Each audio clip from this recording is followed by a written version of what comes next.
In the heart of a quiet suburban town, nestled between towering church spires, was the world-renowned pastor, Reverend Michael Thompson.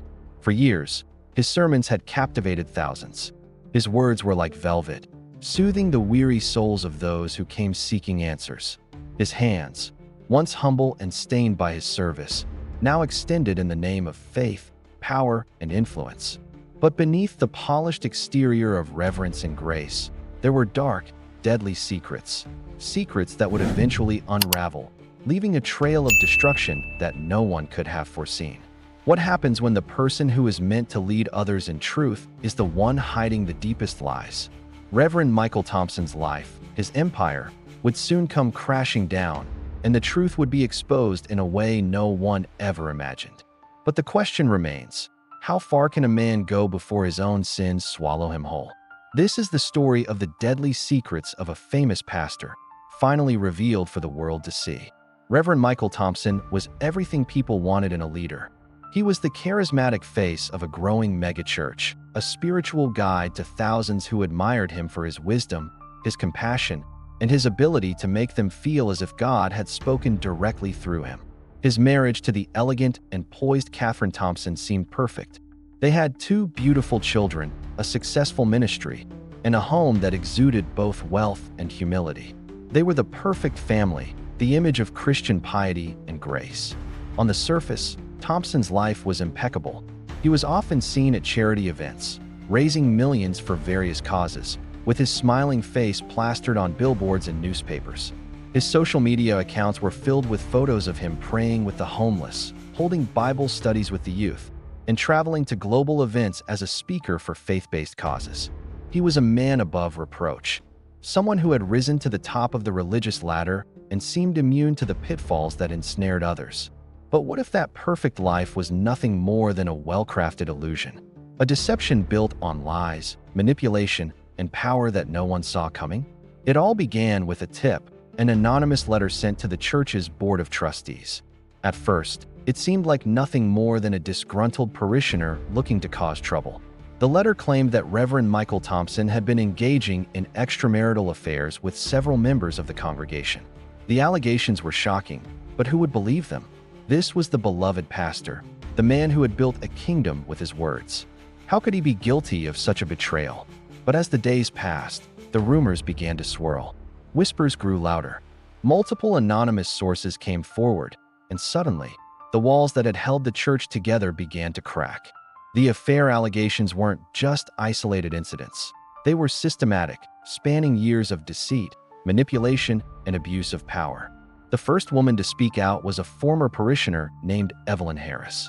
She had been a devoted member of the church for over a decade and had known Reverend Thompson personally. Evelyn's voice trembled as she shared her story with the authorities. She recounted the private counseling sessions she had attended with the pastor, the way he would make her feel special and chosen, and how those meetings had evolved into late-night rendezvous. But it wasn't just Evelyn. A pattern began to emerge as other women came forward, each one with a similar story. Reverend Thompson, it seemed, had used his position of power to manipulate vulnerable women into intimate relationships. It was clear to them all that his intentions weren't godly. They were driven by ego, obsession, and a desire to control. As investigators dug deeper, they uncovered more sinister aspects of Reverend Thompson's behavior. The women who had come forward revealed that he had not only used his influence for personal gain, but that he had also coerced some into keeping silent about their affairs under the threat of ruining their lives. The web of deceit grew even more twisted when it was revealed that several young men had also been involved in his schemes. Whispers about his influence over some of the church's youth group leaders became louder, and the secrets of his sexual manipulation spread like wildfire. But there was something even darker lying just beneath the surface, something no one could have expected. It came to light that the Reverend's ties to the church's financial dealings were far more corrupt than anyone had imagined. He had been embezzling funds from the very church that had worshipped him, funneling millions of dollars into offshore accounts while claiming to donate to charity. The pastor, it seemed, had been living a double life, a life full of deception and manipulation. The congregation that had trusted him, the people who had called him their spiritual leader, had been pawns in his game for power and control. His love for them was never about faith, it was about control. His reverence for God had been a carefully executed act, one that hid the very darkness of his soul. The most devastating blow came when Reverend Thompson's wife, Catherine, uncovered the truth. Catherine had always stood by her husband's side, unaware of the double life he had been living. As a respected woman in her own right, she had raised their children with the same faith and devotion that had characterized their public lives. But all of that came crashing down when she discovered the shocking truth about Michael's affairs. Catherine had been suspicious for months. There were small signs she had brushed off as stress or simple misunderstandings. But one night, she discovered a series of messages on Michael's phone. The messages were explicit and damning. They exposed the countless affairs, the lies, and the web of deceit he had spun behind her back. In that moment, Catherine's world shattered. The man she had devoted her life to had betrayed her in ways she could never have imagined. She confronted him that night, and for the first time, Michael's carefully constructed mask slipped. He became defensive, angry, and manipulative, trying to blame her for his actions and portraying himself as a victim of temptation. But Catherine wasn't buying it. She had loved him, but this was the final betrayal, one she could not forgive. But what happened next was something no one could have predicted. In the weeks that followed, Catherine became a woman on the edge. The emotional toll of her discovery weighed heavily on her. But there was more to it than grief. There was a seething rage that she couldn't control, a desire to make Michael feel the pain he had inflicted on her. The more she thought about it, the more she realized that his punishment could never come from a courtroom. It had to be personal, a reckoning for the years of manipulation and lies. And so, Catherine devised a plan. A quiet, calculated plan that would ensure Michael would pay for his betrayal once and for all. But the question remained, how far would she go? How far could she be pushed before her own actions became just as dark as his? The night Michael was killed, he had returned to the family home after a tense and drawn-out argument with the church board. They had given him an ultimatum: step down or face public exposure. But Michael, ever the man of power, had no intention of resigning. He had always been untouchable, or so he thought. That night, Catherine invited him to their study, a quiet room filled with leather chairs and expensive books. The ambience was serene, a stark contrast to the storm brewing between them. She had prepared dinner, his favorite meal, a feast he believed was a sign that things were beginning to heal between them. But Catherine had another plan in mind.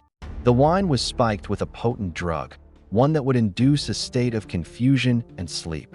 As Michael ate and drank, he began to feel increasingly drowsy.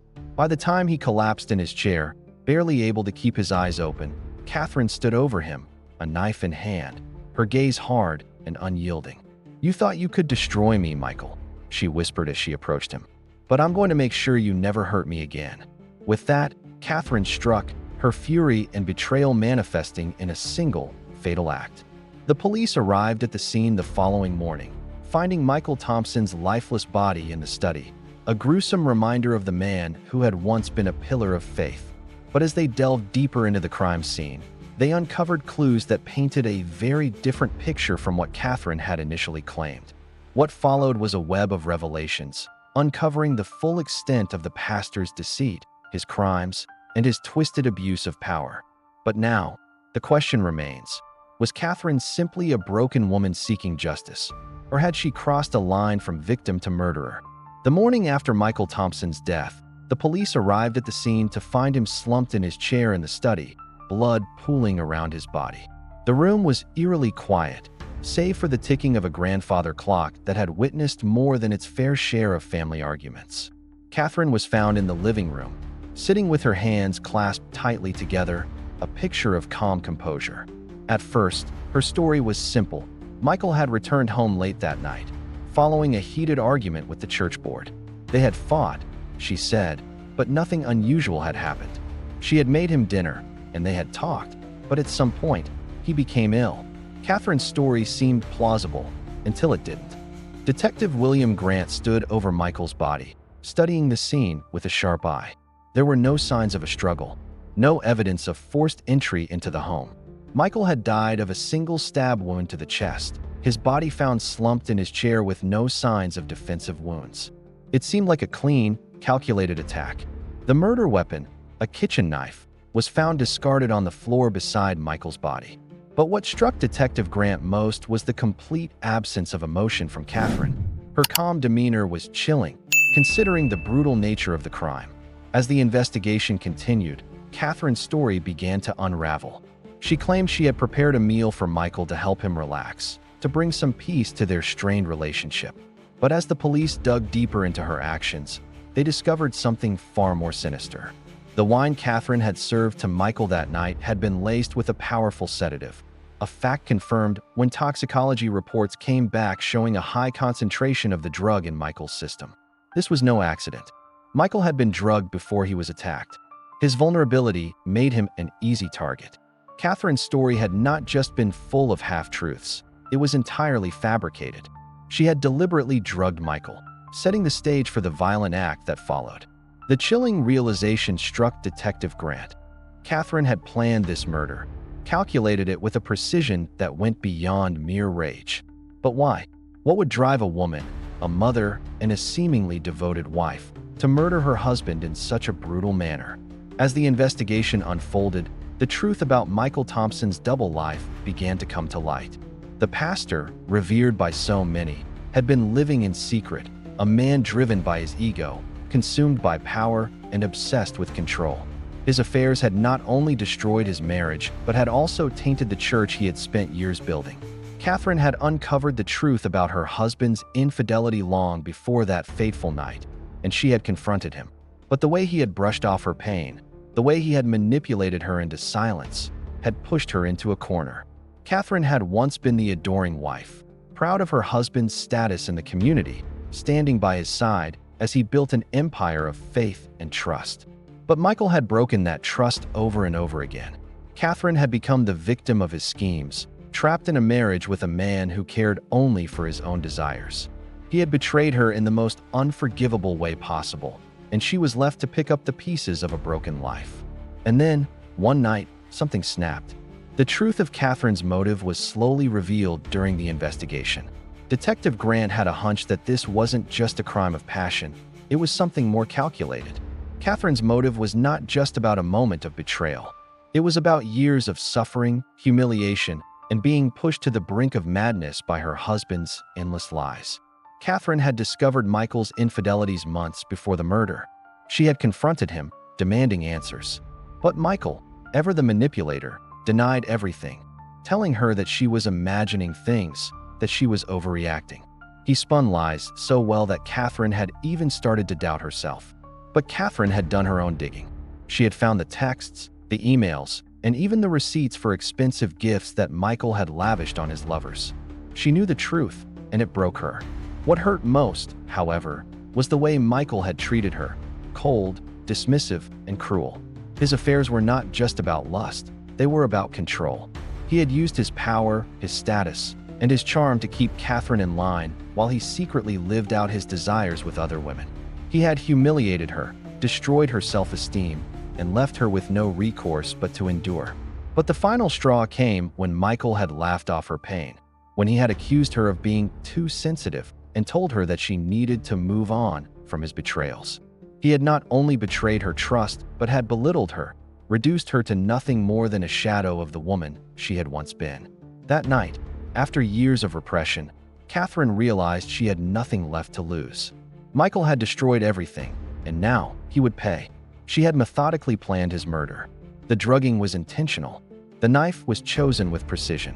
And the moment he collapsed into the chair, unable to fight back, was the moment Catherine took control of her own life. She struck quickly, ending the life of the man who had controlled her for so long. As the police gathered evidence, Catherine's calculated crime began to make sense. Her actions were not just a moment of blind rage. They were the result of years of manipulation, betrayal, and deep emotional trauma. But that didn't make the crime any less brutal. The media coverage of Michael Thompson's death was explosive. His fans, his followers, and even some of his closest colleagues were stunned. How could this happen to the man who had been the pillar of their community? How could the woman who had been by his side for so long be the one to end his life? Catherine's trial was one of the most highly publicized events of the year. The prosecution painted a picture of a cold-blooded woman who had taken the life of her husband in a premeditated act of vengeance. They argued that Catherine's desire for revenge had driven her to murder, and that her actions were beyond redemption. But the defense presented a different narrative, one that depicted Catherine as a victim of abuse, manipulation, and a man whose power had corrupted him beyond recognition. The courtroom was filled with tension as both sides presented their cases. The public opinion was split. Some believed Catherine had been justified in her actions, while others felt she had crossed a line that could never be excused. After days of deliberation, the jury returned to deliver their verdict. The tension in the courtroom was unbearable, the weight of the decision pressing on every person in the room. Catherine sat in her chair, her hands folded in front of her, her face betraying no emotion. She had been through the worst of it, and now it was time to face the consequences of her actions. The jury foreman stood, the paper in his hands shaking slightly. "We, the jury, find the defendant, Catherine Thompson, guilty of second-degree murder." The courtroom erupted in whispers. Catherine's eyes remained fixed ahead, her face blank. Second-degree murder. She had not been acquitted, but she had not been convicted of first-degree murder either. The jury had found that her actions had been driven by emotional trauma, but not enough to warrant the harshest of sentences. As the gavel came down, the room fell silent. Catherine was led away in handcuffs, her head held high despite the weight of the verdict. In the end, she had confronted her darkest truths and faced the consequences of her actions. But was justice truly served? Was her revenge justified? Or was it a tragic result of a broken mind pushed to its limits? The story of Michael Thompson, the famous pastor, had come to an end, but the questions remained. Could Catherine ever truly escape the consequences of her actions? Or would she live the rest of her life haunted by the price of vengeance? Catherine Thompson's trial had been a media spectacle, a moment of reckoning for the woman who had once seemed so serene, so composed, as she stood by her husband's side. The public's opinion was divided. Many were sympathetic toward her, understanding the emotional toll that her husband's betrayal had taken on her. Others, however, couldn't ignore the fact that she had taken the life of a man in cold blood. The final verdict had been delivered, guilty of second-degree murder, a conviction that carried with it a hefty sentence. But the consequences of her actions had only just begun. Catherine was sentenced to 20 years in prison for the murder of her husband, Michael Thompson. The sentence was seen by some as lenient, given the nature of the crime. But to others, it was a reflection of the complexity of Catherine's situation, an emotionally broken woman who had been pushed too far by years of infidelity, manipulation, and emotional abuse. In the courtroom, Catherine stood still as the sentence was read. She showed no emotion, no tears, no rage, just a quiet acceptance. She had known that this day would come, but it still felt surreal. She was led away in handcuffs, her once glamorous life now reduced to a cell in a cold prison.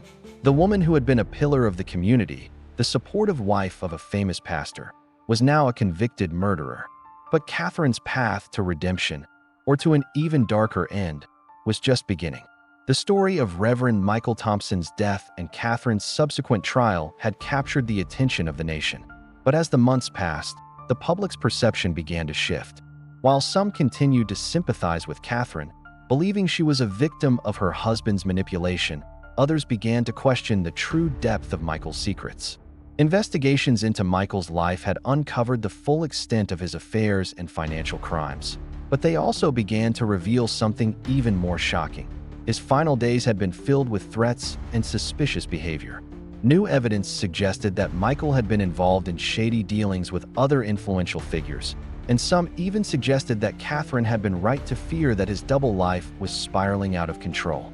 In the days leading up to Michael's death, there were reports of him making secretive phone calls, arranging clandestine meetings, and acting erratically. It became clear that Michael had been hiding more than just infidelity. He had been entangled in criminal activities that could have had serious consequences. The public began to wonder, was his death an act of self-preservation, an attempt by Michael to escape the consequences of his actions, or was it merely an inevitable result of years of deceit? Catherine, however, remained silent. The media continued to swarm her, but she refused to comment on the deeper truths behind Michael's life. She had always been the dutiful wife, and now, it seemed, she had become the widow who could not break her silence. But as the days went by, Catherine's past began to haunt her in ways she could not ignore. The decisions she had made on that fateful night were catching up with her, and she would soon find herself caught between the shadow of her husband's crimes and her own regret. In prison, Catherine faced a new reality. She was no longer the beloved wife of a famous pastor. She was no longer part of the community that had once adored her. She was an inmate, serving time for a crime that had torn apart her family and shattered her life. But it wasn't just the loss of her freedom that weighed on Catherine. It was the realization that she had allowed herself to become a part of something far darker than she had ever anticipated. In the quiet moments of her prison cell, Catherine could no longer escape the haunting truth. She had killed Michael, not just because of the years of betrayal, but because she had been consumed by her own obsession with revenge. And then, one day, Catherine received a letter that would change everything. The letter came from an unlikely source, Michael's former colleague, a fellow pastor who had worked alongside him for years. The letter revealed shocking information that Catherine had never known. The revelation was enough to make her stomach churn. Michael's affairs weren't just about infidelity. They were about control. Michael had manipulated women for years, yes, but he had also been using his position of power to blackmail individuals within the church. His network of power reached far beyond his personal life. It extended into the lives of those he had manipulated into silence. His colleagues, his friends, his parishioners, all had been affected by his web of lies and deceit. Catherine's own family had been part of his scheme, unknowingly playing their role in his twisted plans. And there was more. Michael had been preparing to leave Catherine. This was something she hadn't known when she killed him. He had planned to marry someone else, to abandon his family, and to start a new life with a younger woman who had been quietly waiting in the wings for years. The affair that had led to Michael's death had been the final betrayal, one that had torn Catherine apart. But in killing him, she had unknowingly stepped into a much larger, far more dangerous game. Michael Thompson's death sent ripples through the church, but the story didn't end with his death. His name, his legacy, and the empire he built would eventually be exposed for what it truly was: a house of cards, built on lies and manipulation. Investigations continued, and the more the authorities uncovered, the darker Michael's life appeared. The victims of Michael's deceit began to come forward. More women, more individuals, all of them seeking justice for the ways Michael had used them. And the church, once a sanctuary of faith and hope, became a symbol of betrayal and power gone unchecked. Meanwhile, Catherine's life continued in prison, but her story was far from over. As the years passed, new revelations came to light, and Catherine became an unlikely figure of redemption. Many saw her as a woman wronged by a man who had used her, manipulated her, and torn apart her life. But Catherine's path was not an easy one. She had taken a life, and the weight of that decision would follow her forever. Catherine's story wasn't just about the murder of her husband. It was about the emotional and psychological toll that his betrayal had taken on her, the way she had been pushed to the edge by the very man who had once been her partner. It was a story of obsession, of power, and of the devastating consequences of unchecked ambition. In the final moments of this story, we find Catherine standing in front of the parole board, her eyes heavy with years of regret. Her time in prison had transformed her, shaped her into a woman who no longer saw herself as the victim of her circumstances. She had come to terms with the reality of what she had done. She had killed Michael, but in doing so, she had also destroyed the life she had once known. The question that lingered in the air as Catherine sat before the board was one of justice. Had Catherine been justified in her actions? Was her crime a result of years of emotional and psychological abuse? Or had she simply succumbed to a thirst for vengeance? The world outside her cell had changed, and so had she. As the board deliberated, Catherine stared out the window of her prison cell, the weight of her past pressing on her heart. She had spent years seeking answers, and now, as the years began to blur together, Catherine found herself at a crossroads. The truth had come out, and now she would have to face the consequences of her actions, no matter how much she had tried to make them right. As the gavel came down, the decision was final. Catherine Thompson had been denied parole. The system had deemed her actions unforgivable. But one thing was clear: the legacy of Michael Thompson, the beloved pastor, would never be the same.